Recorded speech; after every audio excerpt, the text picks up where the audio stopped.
Hi guys, Jarell here, Grey Wolf TV, back with our episodes of Fringe. We're on to episode 7 of season 3. We now know what all these number stations are from the last episode. We know what they point to, where they're from, supposedly, how long they've been there, and what is buried.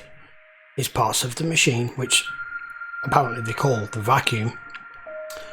And it has probably been one of the main missions of Olivia being here, is to direct our Fringe team to find all the remaining pieces of the machine, and I'm presuming to put it together. What they want from that, I don't yet know, so we're just going to carry on. However, right at the end, back on the other side, our Olivia has just been told the experiments have been suspended. We know what that means. She's got to get home. I'm hoping this episode is back over there and we can find out what's going on. Let's go find out. Through suffering comes redemption. Through sorrow comes exaltation.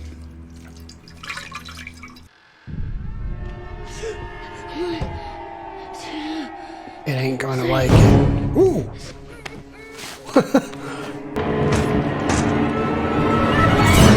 I need to get into the DoD facility on Liberty Island, and I need your help. I can steal a boat, but I can't leave it docked on the island. Why are you breaking into a government building? Because I have to go home. Oh, so home is on Liberty Island now. And I think that my time is running out here, and right now you are the only person that I'm willing to trust. You ain't gotta steal a boat. My cousin has one. Just give me a day or so. Thank you. Yeah. Peter Bishop Act of 91 says every kidnapping is treated like a possible Fringe event. All I'm saying is that these cops don't need us to work their cases, okay? Waste of manpower. We believe the suspect snatched the kid and he fled out the window. It was a long way down, especially if you're carrying a 50-pound kid. Yeah. It's been 4 years since the Candyman took my son. Shit. 4 years. Since I heard him laugh or watched him play outside with his sister. If there's anyone you want on this case, it's me. Fair dues. Very well. That gives us until tomorrow night to find him. Candyman's last kidnapping was 2 years ago. It was before you joined Fringe Division. I remember when this happened, reading about it, but the papers never said what he did to these kids. The victims are always children ages 7 through 9. They are taken, then released 48 hours later with massive internal degradation. The victims describe the suspect as male, age unknown. In the majority of cases, other than a shaved head, there's no physical description given because he wore a mask. Okay, Amanda Holt and Christopher Broyles. That's his kid. Yeah. I would like to re-interview your son. Excuse me? My son went through something no child should ever have to go through. And when he came home, I had to ask him questions about it. My son's condition since he was taken has deteriorated so rapidly that he'll be lucky if he makes it to his 18th birthday. I get that. But Christopher's childhood is not the only one at stake right now. I want to go home. Through suffering comes redemption. Through sorrow comes exaltation. One of my agents wanted to re-interview Chris, Olivia Dunham. She thinks there may be some detail he's forgotten. I told her it was a waste of time. Always liked Olivia. She seems very smart. So, after the victims were abducted, the kids came back with massive cell degeneration and internal organ atrophy. Some of the victims mentioned there were 2 suspects, one old and one young. But they all said that they never saw the suspects at the same time. What if it's the same person? Well, what if there weren't 2 people? What if there was only one person who was literally changing from old to young? If that's true, it would also cause some serious side effects. Like what? Anemia, tremors, hyperglycemia. High blood sugar? High enough that he could secrete sugar in his sweat? Maybe we could talk somewhere else. Like, where is your favorite place to go? You'll be happy to hear that you'll have your team back together soon. Our Olivia's mission on the other side is almost complete, and we'll be able to bring her home. Really? What about this Olivia? We're going to pull her out of the field tomorrow morning. I don't believe we'll be needing her anymore. I always remember the smell first. It's musty like her attic. He comes into the room wearing a mask, checking on the thing stuck in my neck. He said if I told anyone about him, he'd come back. He said this time, he hurt my mom and And that's why he's never said anything. This is what they do. I remember their voices. I think it was a prayer. Can you remember the words? Through the pitch dark comes a cleansing fire. The words appear in the liturgy of over a dozen churches in New York City. A dozen that we know of. Hi, honey. Mom! I collected some shells for you. They smell like the ocean. Thank you. Oh, looks like you brought half the beach back with you, too. No, leave this in. I like it. Rita, be there tonight at 10 and I'll get you where you want to go. Okay, I'll be there. Dunham. You need to be there. Charlie got hit on the prayer. They traced it to the Astoria Church in Queens. The prayer was spoken by the suspect in a kidnapping that we're investigating. We believe the suspect is a member of your church. It will help our investigation if you would give us the names and addresses of all the men in your congregation. I can get you the roster from our men's group if that'll help.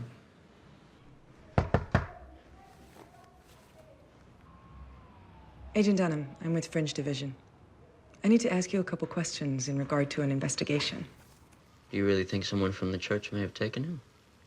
So did you meet Reverend Marcus? Yes. Oh. He is a miracle worker. Oh. Gotcha. Do you live here alone, Mr. Toomey? Yeah. Why the doll? Just me. Don't move! I knew it. I was just about to say before it showed the doll. 1068 Kent Street, apartment 5. But then it showed the doll, so it gave it away. I like that. Yep, just me. He's there. Max. He's got him. I'm with the FBI. Are you okay? God damn. You guys should take a look at this. Have you figured out what he was Jeez. I won't know exactly until we get this back to the lab, but my guess is Olivia was right. About what? Seems he was making some kind of age regression serum. He was extracting hormones from the kids and giving them to himself. Your son was right. There was a young and an old suspect. Yeah. It's just they were the same man. This guy worked in sanitation. How'd he figure out how to do all this? I know I'm asking a lot of you. If you want to back out... Come on, let's just get it over with. Okay? You want me to cast us off? What? Do you want me to untie the boat from the dock? Oh, yeah. Do that. Yeah. Look, don't worry. My cousin ran me through everything I need to know. We'll be fine. Just do that casting thing. What's wrong? Someone had to teach you how to do it. Yeah, so what? Hey, I just left you a message. I think we were wrong. Wyatt Toomey was not a scientist. He needed someone to show him how to make the serum. The friggin' Reverend. He said that he was a doctor. I think that's how he's been healing his congregation. He's been dosing them. Wyatt was working for him. First could ID the voices he heard, and now my wife isn't picking up the phone. Okay, I'll meet you at your house. No! No!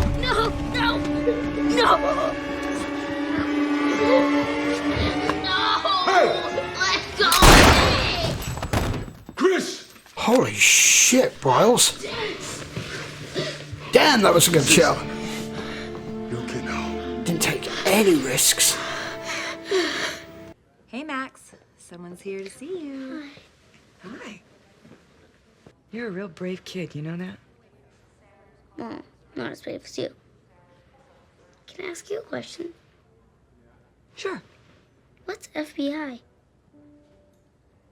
Well, you said it when you saved me. Remember? You said She you were did. FBI. Oh.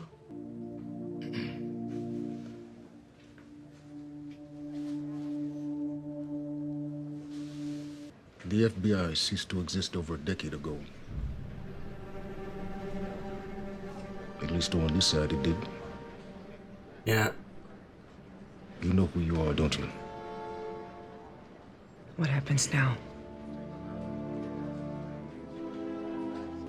I'm going home.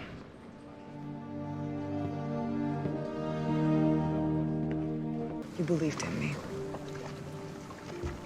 I mean, you got me all the way the hell out here. You might as well tell me, where is it you're from?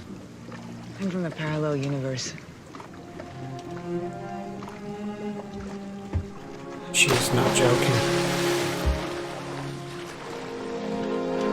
She's telling the truth, buddy.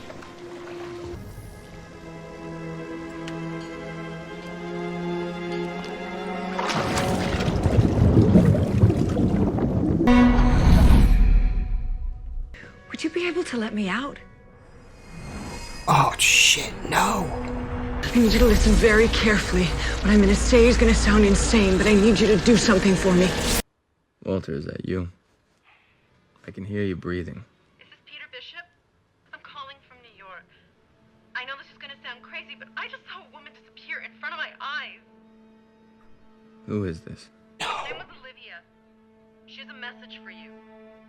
She's trapped in the other universe.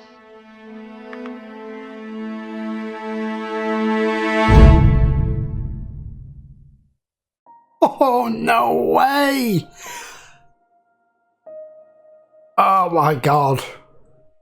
I can't believe she managed to get that message through to her before she was pulled out. And the one, well, I suppose the one would believe her if she just vanished completely in front of her. The cat's out of the bag. Oh, why did you have to end it there? He knows. Oh, damn, I want to watch the next episode now. Well, that's it then. The game's up. I wonder what he's going to do. Right, we can't talk about that because it hasn't happened yet, because it's probably in the next episode. Let's talk about this episode. Shit. Talk about leaving on a cliffhanger. Don't do that to me.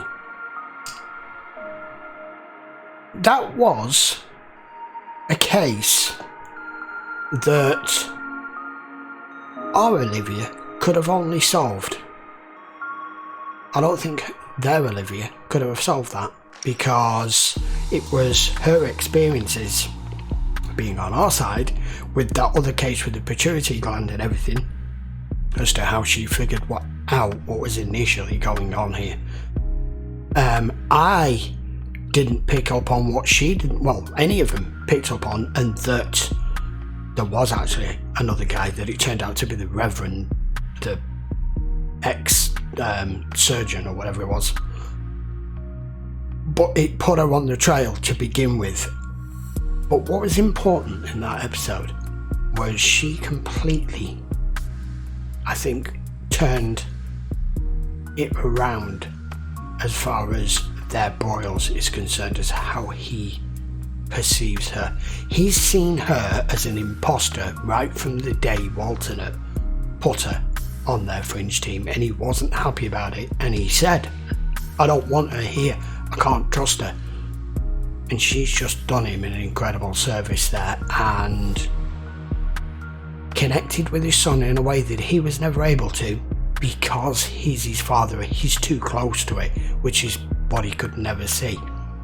And the reason why he never got the information out of his son that he needed is specifically because of what the guy said to his son. You ever say a word, I'll hit your mum and dad. So the two people he could never tell would be the two people that would ask him the most and be most familiar with him to try and get the answers from him. That is how they work. That is how child abductors, murderers, that's how they work. It's unfair. It's how sexual predators work as well, especially when it comes to children. So that's gone a long way to completely changing how Broyles sees Olivia, because he now knows, because she let slip that FBI slur to the kid in the hospital right at the end. Doesn't matter the kid, he doesn't know. She just went, oh, it's just another word for police, fine. Didn't know he was stood in the doorway, so he knew, and he's like, yeah, you know who you are, don't you? And I was wondering what he was going to do, and the fact he just went, well, I'm going home now. I'm not bothered. You've resolved something I've never been able to fix. he can't fix his son. Obviously his son's going to lead a fairly limited existence and a short life because of what that guy did to him, but at least that gives them some sense of closure from it, knowing that it's never going to happen again. He's never going to come back, and he's not going to do it to anyone else. But I picked up on when she knocked on his door and he let her in, all the apartment said, an old man lives here. But before I had a chance to say it, the camera lens focused in on the kid's toy in the corner, and then it was obvious. So, but that was a really good episode. So she still managed to do what she was trying to do with the help of that guy from the taxi, who I really like. His character in this, even though it's minimal, was really good. He was the only person she could trust. He helped her. She actually told him where she's from, not that he's going to believe it. She actually got in the tank. She actually managed to get home. But we don't know whether that would have stayed, or whether the reason she got pulled back is because they pulled her out the tank too soon. I don't know. The worry now is, that's it. She's got the message through to Peter. So, next episode is going to be them now knowing, but it's also going to be maybe having to somehow mount another rescue again, because Walter Nutt has just had her sedated. What's he going to do to her now? Is he going to experiment her? Is he going to have her killed? Is he just going to throw her in a jail cell and lock the key and throw the key away? I don't know. I would, with how ruthless he's had to be, it won't surprise me if he just continues to experiment on her. Now all the facade is over. Damn! I can't wait for the next episode. Right, we'll leave it there till the next episode, because there's going to be a huge swing and change from the next episode onwards, because our Olivia is no longer free, and their Olivia her cover is now blown without her knowing her cover is blown, and the only person who knows is Peter. I want to see what he does. We'll leave it at that. Right, that was episode 7. Damn it, I can't wait for episode 8. I suppose I'll have to. See you for episode 8 very soon, guys. Please don't forget to comment down below. Hit the subscribe. Don't forget to turn notifications on, and I will see you for that episode 8 as soon as possible. Till then, thanks very much for watching. Take care.